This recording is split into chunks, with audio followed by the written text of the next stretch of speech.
Okay then, नमस्ते, आदाब, सत श्री अकाल। मैं हूं सीए संकल्प कांस्टिया। स्वागत है आपका इस नए सेशन में। आज अपन करने वाले हैं श्योर शॉट सक्सेस में वैल्यू एट रिस्क के 3 सम्स। आईसीएआई के मॉड्यूल में 2 सम्स है और एक पास्ट पेपर में 23 का क्वेश्चन है which came for around 6 to 8 marks. तो वो तीनों क्वेश्चन अपन सॉल्व कर लेंगे एंड वार से रिलेटेड अगर कोई भी प्रैक्टिकल क्वेश्चन आता है you will be able to easily score full marks. तो रिस्क मैनेजमेंट का एक कॉन्सेप्ट है वैल्यू एट रिस्क। तो चलो आओ समझते हैं उसको। उसके पहले please ensure that you are subscribing to the channel and clicking the bell icon so that आपके पास सारे नोटिफिकेशंस आ जाए related to AFM and paper 6 IPS से भी चीजें ये काम आएगी। ऑलराइट, तो चलो स्टार्ट करते हैं। अब इसमें जैसा मैंने बोला कि अपना फोकस है आज सम्स के ऊपर। तो ये 3 सम्स जो मैं अभी आप लोगों को करवाने वाला हूं, इसके नोट्स आपको मैं टेलीग्राम चैनल पे शेयर कर दूंगा, जिसका लिंक मैं नीचे कमेंट बॉक्स पे दे रहा हूं पिन करके। So you can just visit and get all the links related to the resources that I am sharing.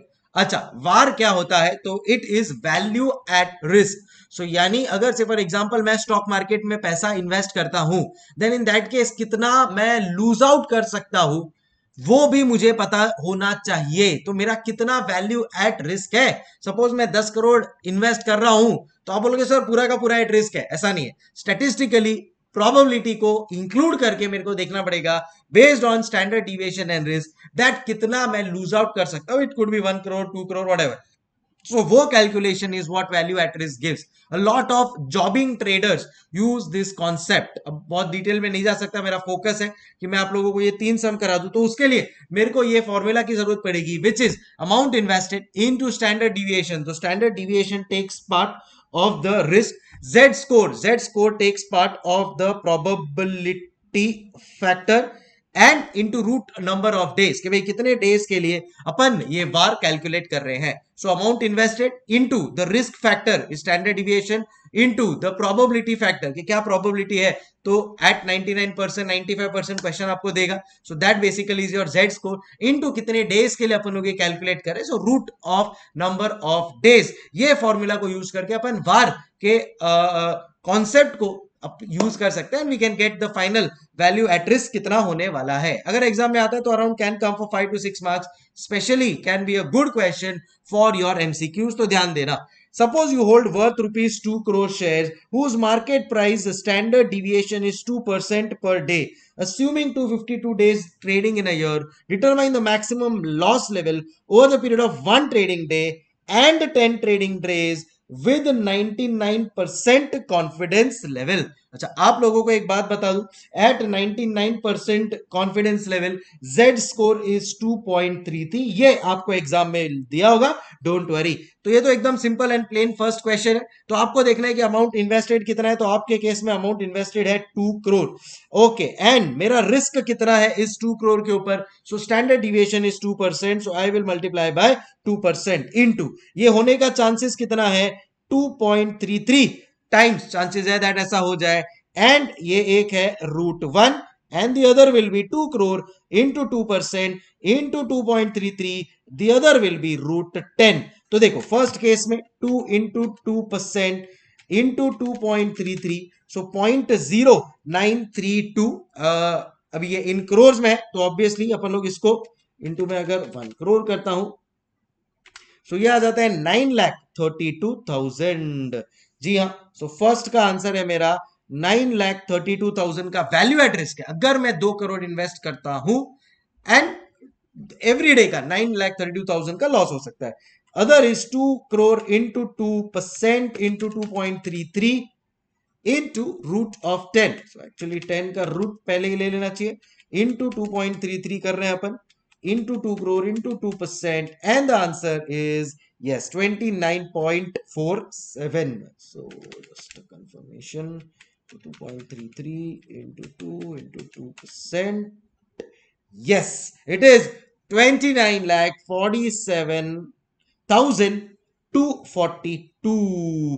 तो हो गया ये मेरा फर्स्ट पार्ट। वाओ सर कितना इजी है। एग्जैक्टली चलते हैं अपन लोग सेकंड पार्ट के ऊपर। तो लेवल बढ़ते जाएगा। सेकंड पार्ट में और एक लेवल ऊपर है, थर्ड पार्ट में और एक लेवल ऊपर है। तो आ जाओ सेकंड पार्ट क्या बोलता है। Consider a portfolio consisting of ₹2 crore investment in share XYZ and ₹200 lakh investment in share ABC. The standard deviation of both the shares is 1% and that the coefficient correlation between them is 0.3. तो इसमें थोड़ा portfolio management को भी मिला है.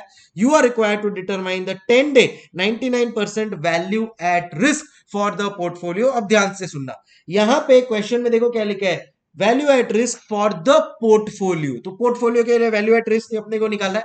Formula वही रहेगा, amount invested multiply by standard deviation multiply by Z score at 99% which is 2.33. वो अपने को यहाँ पे देखो दिया हुआ है.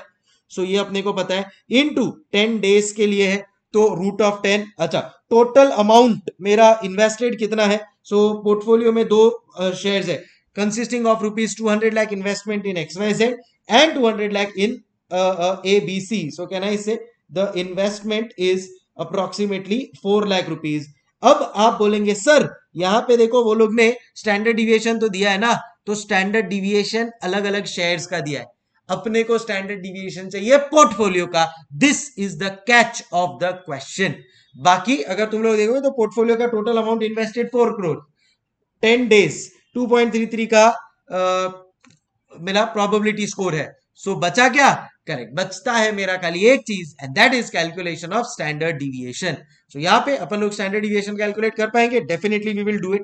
पोर्टफोलियो का स्टैंडर्ड डिविएशन कैसे कैलकुलेट करते हैं? All of us know it very well. So weight square अपन लोग करेंगे. अच्छा, कितना है दोनों का? Weight is 0.5 into standard deviation of XYZ का square plus weight or square of ABC into standard deviation of ABC, right, plus 2 into, अभी देखो यहां पे क्या दिया हुआ है उन्होंने, कोएफिशिएंट कोरिलेशन दिया है. तो एक तो कोवेरिएंस होता है, कोरिलेशन कोएफिशिएंट दिया है. सो 2 R यहां पे अपन लोग यूज करेंगे इनटू स्टैंडर्ड डिविएशन XYZ का, स्टैंडर्ड डिविएशन ABC का, weight of A and weight of x and weight of x. तो इस तरह से अपने को कैन आई से मिल जाएगा standard deviation of the portfolio. तो चलो let us quickly solve this. So weight is 0.5 square into, यहां पे देखो इंडिविजुअल स्टैंडर्ड डिविएशन बेटा दे दिया है. Daily standard deviation of both shares is 1%.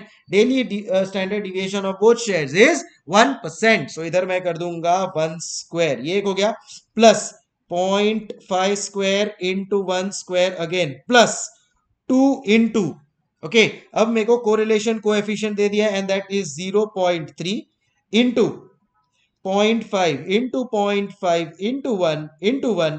ये जो भी आंसर आएगा इसको अपन लोग रूट में ले लेंगे and that is going to be our answer. तो ये अब जब पूरा सॉल्व करते हो तो आपको मिल जाएगा रूट ऑफ 0.65 विच इज 0.80623%. सो अब बस यहां पे मैं सब्स्टिट्यूट कर दूंगा इसी चीज को. So let us do that. So ये अपन ने अब कैलकुलेट कर लिया है and that is 0.80623. so 0.80623 आ गया. अभी क्लियर एवरीबॉडी? सो 400 lakhs into 0.8063% into 2.33. अगेन मैं रूट करना भूल गया, कोई बात नहीं, इसको मैंने m प्लस में डाल दिया. 10 का रूट आया इंटू, मैं मेरी रिकॉल मैं करता हूं तो आ जाता है मेरा answer and well it is approximately 23,72,000. चलो एक बार वापस कर लेते हैं. 10 का root multiply by 2.33 into 400 lakhs and into 0.80623%. yes, okay. So ये रहा अपना आंसर, अप्रोक्सीमेटली 23.76 lakhs. इधर 23.72. There is just a rounding off error. So बस अब इसको सॉल्व करना है and you will get your final value at risk approximately 23.72 to थोड़ा राउंडिंग ऑफ में 23.76 lakhs तक आ सकता है. I hope this second part of the question is also done. चलते हैं third part of the question के ऊपर, which has been a ex-ICAI question of the year May 2023. चलो आ जाओ, let's start. So, Mr. Bull is a rational risk taker. He takes his position in a single stock for 4 days in a week. He does not take a position on Friday to avoid weekend effect and takes position only for 4 days in a week. ये same to same question हम लोग ने MCQ वाले में भी किया था case scenario में. चलो let's do it also again. So एक बार once and for all clear हो जाएगा ये. He transfers the amount on Monday morning and withdraws the balance on Friday morning. He desires to take a maximum investment where value at risk should not exceed the balance lying in his account. Position by his standing instruction is taken on the free balance line. अब main कहानी होती है start यहां से. On Monday morning before opening of the capital market उसने transfer किया है ₹11 crore to his bank account. अब वो क्या बोल रहा है पता है क्या? यहां पे वो बोल रहा है कि he transfers on he desires to take maximum investment where value at risk should not exceed the balance lying in his bank account. मतलब इस क्वेश्चन में वैल्यू एट रिस्क दे दिया है विच कितना है, जितना उसके बैंक अकाउंट में पैसा है उतना वो रिस्क लेने को रेडी है. तो अगर उतना मैं रिस्क लेने को रेडी होके उतना भी गया तो चलेगा, तो उसके लिए मेरे को इन्वेस्टमेंट कितना करना पड़ेगा. तो इस क्वेश्चन में amount invested is going to be the balancing figure जो अपने को कैलकुलेट करना है. आओ कंटिन्यू करते हैं. A fixed deposit also matured on this Monday. Matured amount of 63,42,560 was credited in his account by the bank in the morning of the Monday. So 11 crore रुपया तो मेरे बैंक अकाउंट में आ गया है मंडे मॉर्निंग को, plus 63,42,560 भी मेरे account में क्रेडिट हो गया है. Mister bull receive the intimation of the same in the evening. ठीक है ना, उसको इंटीमेशन इवनिंग में मिला, दैट्स ओके. अकाउंट में पैसा तो आ गया है, done. The bank needs a minimum balance of 1000. तो इतना अपन माइनस कर देंगे भाई, इतना रहना ही चाहिए. The value of Z score at 99% is 2.33 और बाकी ये सारा इंफॉर्मेशन दिया है to calculate the standard deviation. अब इस सिचुएशन में मेरा वैल्यू एट रिस्क कितना आएगा? Well it will B 11 crore. Hello, it will B 11 crore plus 63,42,560 minus 1000. तो मैं कितना रिस्क ले सकता हूं?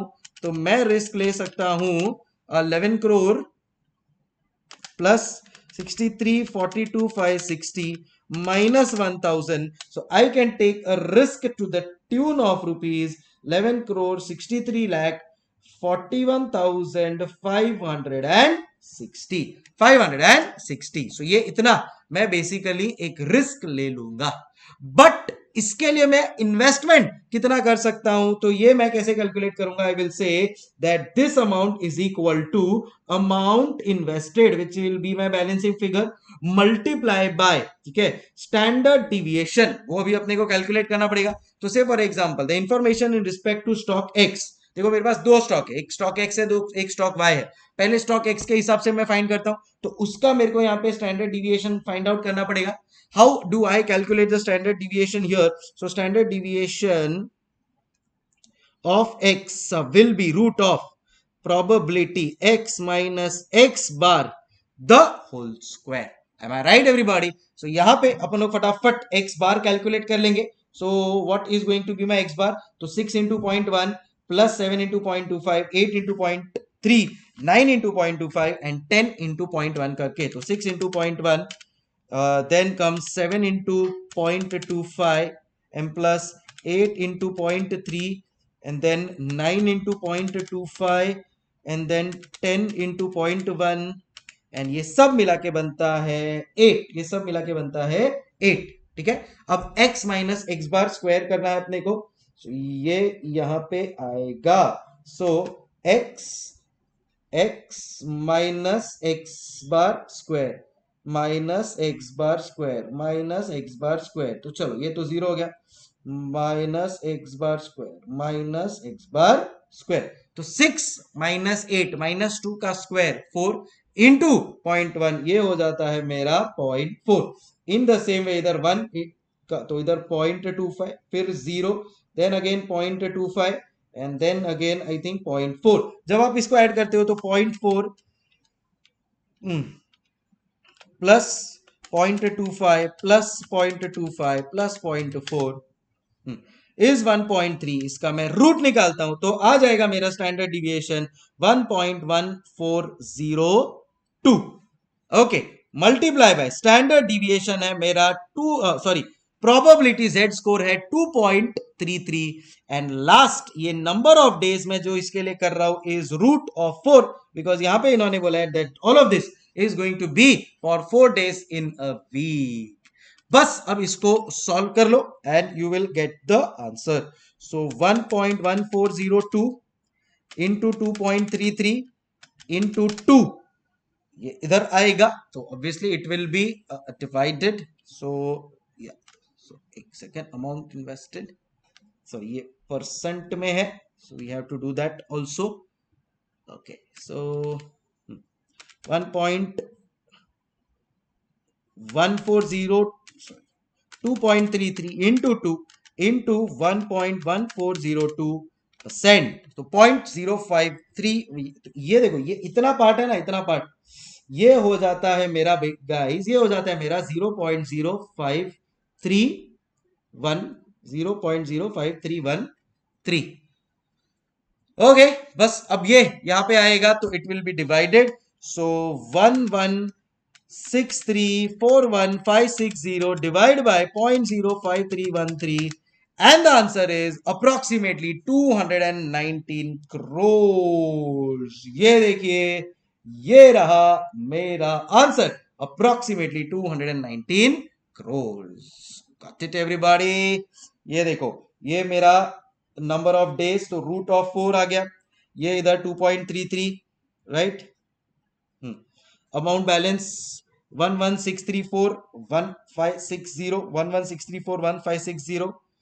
स्टैंडर्ड डिविएशन अपन लोग ने कैलकुलेट कर ही लिया है एक्स का, एंड दैट इज 1.14. अपना भी आ रहा है 1.14. बस, तो अभी सब नंबर्स मैच हो रहा है, so it is just a mathematical calculation that we do, and yes, we got the answer.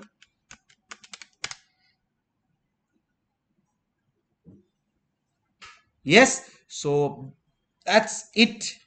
सो 1-1, ये देखो मैं एक एक मैच करवा देता हूँ. 1163415560, 1163415560. Then we have the root of 4. So यहाँ पे भी अपना वही रूट ऑफ 4, 2.33. स्टैंडर्ड डिविएशन है अपना 1.14. स्टैंडर्ड डिविएशन इनका भी है, ये रहा 1.14. बस अब इसको सॉल्व करना है जैसे मैंने आप लोगों को बताया, and we will get our final answer. So ये 1.14 डिवाइड बाय 100 करते हैं तो it is 0.0114. That's how it is. Finally जब आप इसको सॉल्व करते हो तो guys you will get 2,219 crores.